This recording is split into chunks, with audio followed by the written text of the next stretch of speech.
Restoring Men in History, Oliver Anthony Music. He wrote this today. It's a great lesson for you men. We're about the virtues a lot, and there's a lot of virtues in what he wrote today. Oliver Anthony Music. Cotton Eye Joe's has been canceled. Ultimately, it's my fault for not being more directly involved with the venues. Whoever reached out, let's stop here. Who's he blame? The person he set it up? Cotton Eye Jones? No, himself. Great manly quality and manly virtue to take responsibility. This is a great lesson for men. This guy, this is the third video we've done on him. I like what he does here. It's fantastic for you fans and audience members. And it's going to be different than Doja Cat we're going to get to in a minute. You'll see the difference. And then C.S. Lewis. And Oliver Anthony, of course, believes in God. My plate has been full, and I delegated the responsibility to someone else to help me book. I am not pointing fingers at Cotton Eye Joe. How fantastic is that? He's not blaming anybody. Manly, he's taking charge. These are manly virtues. If you like this video and our mission, help, like, subscribe, share, pass around. Thank you. I don't know where the miscommunication took place. Now watch this. I had this come up just a month ago, and I said, look, I got this story. Maybe it's just a miscommunication between, and all of these men are great.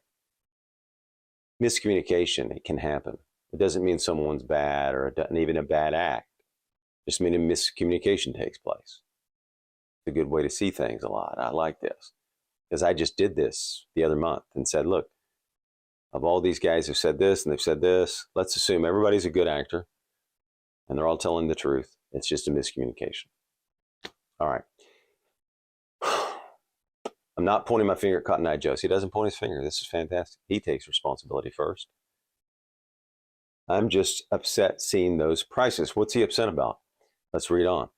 We will find another place in Knoxville area that can do a $25 ticket and free meet and greet. So he wants to do a free meet and greet. Very AA, right? He understands his audience. This will never happen again. Here's a commitment from a man. Look, we messed up, but it's not going to happen again on my watch. I'm a man. I'm going to fix it. I'm not going to blame anybody. There's a lot of great lessons from men in this guy, Oliver Anthony. Never happen again. Thanks for your patience. I'm still learning how all of this works. Humility. So look at all those virtues that took place there. Humility, initiative, he took it. Responsibility, he took it. He didn't blame someone else. He didn't blame the guy. He didn't blame Cotton Eye Joe's. He just moves on. And watch here. He did it right before this. What is this? 4 hours? I apologize for the price at Cotton Eye Joe's. He apologizes to the fans for the price. Have a friend of mine trying to help me book gigs. I told him I didn't want to do anything more than $40 a ticket. He wants to keep the price down for you. They're supposed to be affordable shows, he says. Please don't pay $90 for a ticket. I'm going to work out the details with him, and I'm going to have to reschedule this event. So that's Oliver Anthony. A lot of manly virtues there. Let's compare it to Doja Cat's Demons, and then bring in C.S. Lewis. John Daniel Davidson, September 11th, 2023, wrote it today. I just read it.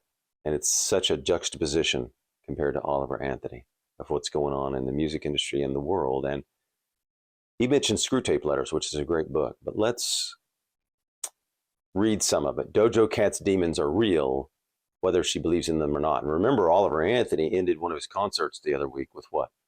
I think a psalm. I didn't see the concert. I'm just there. Now there's a picture of demons here.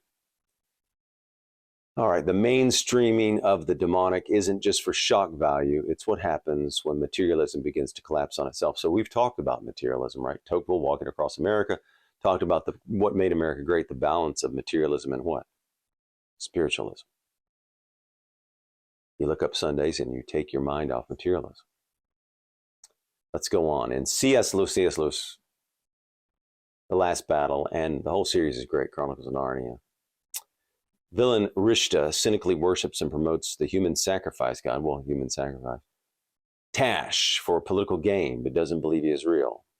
Eventually, to Rishta's horror and surprise, Tash shows up, seizes him, and is banished from Narnia in the name of Aslan. As he leaves, Tash takes with him the suddenly believing Rishta, who is most likely eaten. So he goes on to talk about Lewis's fiction. He says, think of NICE, scientist in that hideous strict materialist who think that through technology, you know anybody like this today? They have reanimated a severed head and created what? God. They worship the thing which isn't actually animated by their They worship the thing which isn't actually animated by their technology, but by demonic forces, and eventually turn on one another. And that's what happens in communism too, right?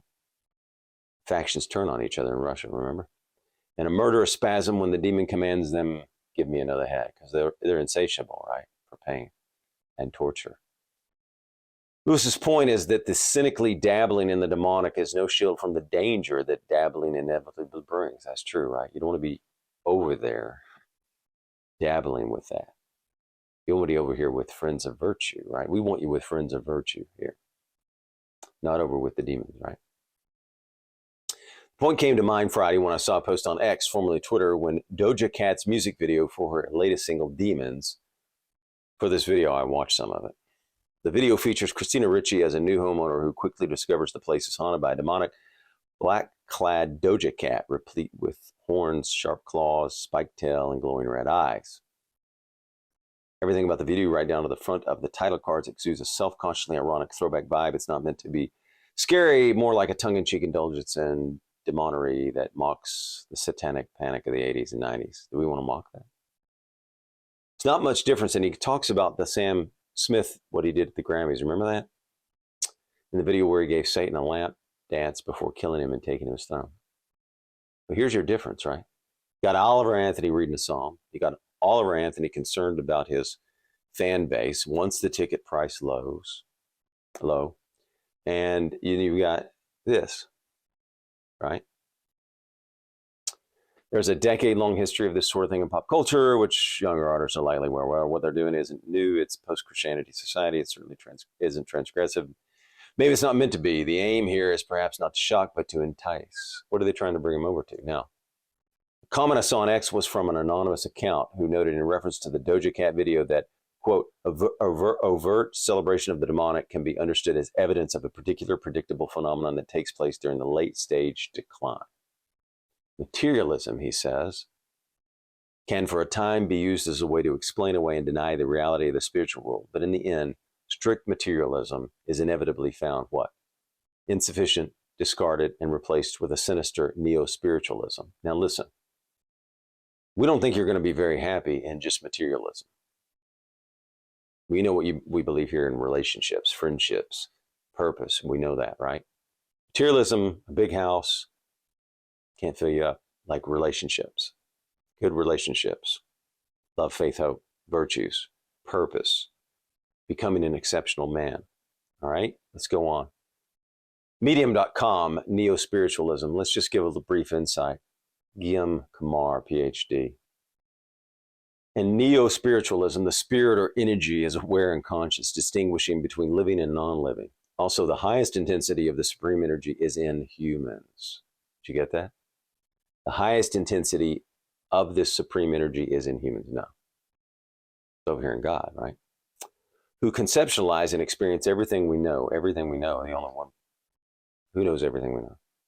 From stars to subatomic particles. The supreme energy leads, notice supreme energy versus supreme being, leads to the conclusion that many spiritual gurus have declared you are that potential God guru and the self. You see where it goes?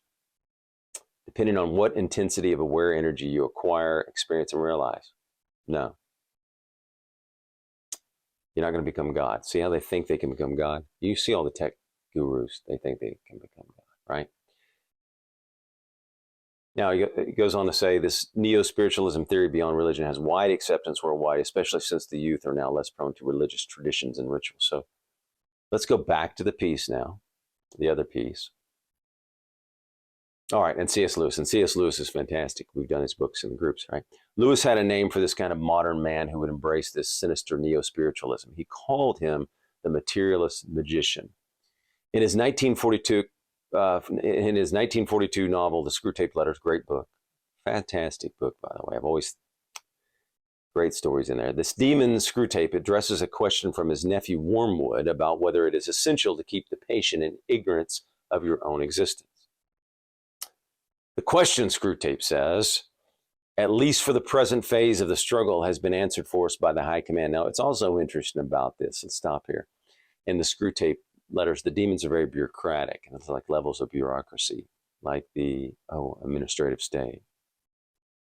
Our policy, let's read from the screw tape letters. Here, it's in here, this article. He's got it here. Our policy for the moment is to conceal ourselves. Of course, this has not always been so. We are really faced with a cruel dilemma.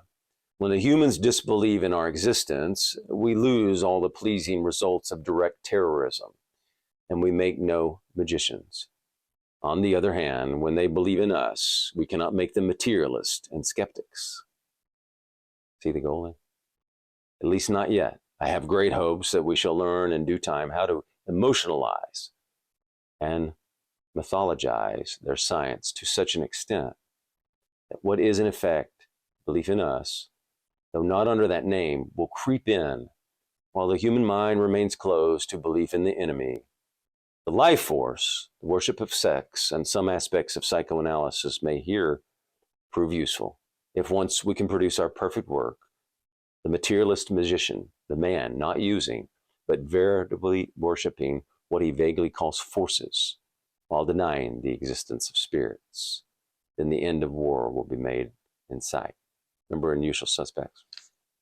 Greatest trick the devil ever played. And we went through that, where it came from, the minister. The goal here is to produce a man who's both a good materialist and also a good pagan. So that's their goal, right? And what was the goal? And let's go back to the book for a second, because he just had one piece. And I've read the book, Screw Tape Letter. So you've got a battle going on in that book between the bureaucrat demons and the humans. And who do they call the enemy? God. So they are constantly trying to figure out ways to move you toward the devil and away from God. That battle goes on. And look at these musicians. What are they trying to do? So you've got musicians today that seem to be on that side of trying to move you toward something else. Then you've got men of faith like Oliver Anthony. See the juxtaposition. The battle rages on in humans and in the spiritual world. There's a battle going on continually. Where are you going to be at on that? Let's keep going. Lewis was, of course, onto something, because this precisely describes our present moment, when witch talk influencers hawk potions and spells out of one side of the mouth and spout off about the science, he has in quotations, of climate change. We call it climate what? Control. And transgenderism out of the other. Indeed, both the transgender and climate change movements, among other leftist causes, are premised on an unstable admixture of materialist and spiritualist worldviews. So we have different worldviews, right? You've got musicians with this worldview and musicians with this worldview. Now, these could come over here. They can always come over. It's not quite right then to chalk up all this seeming demon worship in pop culture to mere nihilism. The materialist magicians of our time, gradually shedding their cynical 20th century materialism and embracing the notion of a spiritual realm that touches our physical one. As they do so, they will become more overt in their belief. We've seen that, right? They become more and more overt. You see it at the Grammys. You just talked about Sam Smith. Sam Smith was blatantly overt in forces while denying the existence of spirits. You can see manifestations of this worldview not just in ironic pop culture products. And by the way, we talk about worldview, right? We're in a worldview battle constantly, right? We want our worldview, freedom worldview.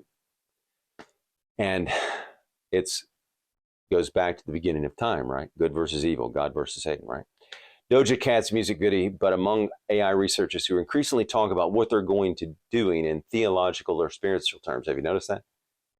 They're getting into spiritual terms. Creating God, as Google executive Mo Gaudet put it. So they want to be gods, right? Some of them, some of that faction. The danger here is that pure objective materialism eventually collapses in on itself, right? It doesn't produce happiness. You're not going to be happy. Most people are not going to be happy with pure materialism. Have you seen many miserable, very affluent people, right? And what emerges is what we're seeing now. All around us is a radical subjectivism that rejects all notions of right or wrong, good or bad, good or evil, right? We talk about the true, good, and beautiful over here on the freedom side.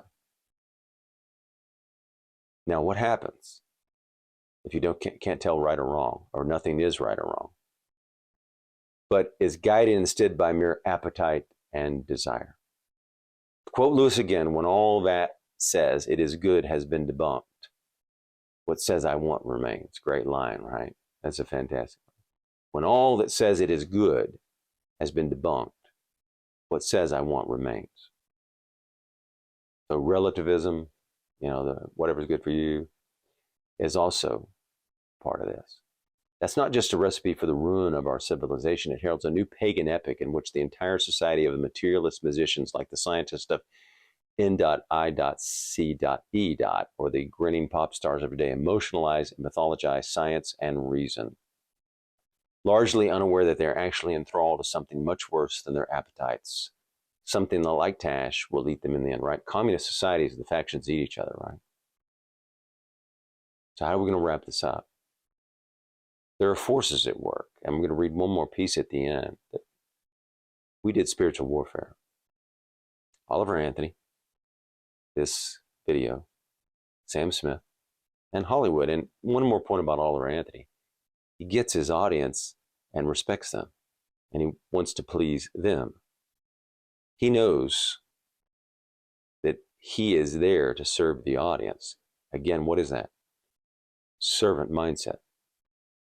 Versus Hollywood, many in Hollywood and the music industry are going to shove their worldview down your throat, whether you like it or not. Their transgenderism, their climate change, and all their policies and their worldview. Versus Oliver Anthony, who really respects you, wants the ticket price to be low. He doesn't call it flyover country. He works in flyover country. Hollywood used to have a term out there in LA, flyover country. Very disrespectful of the audience in Middle America. So we'll end with this, Ephesians 6:12, because it's great. We talked about it in spiritual warfare.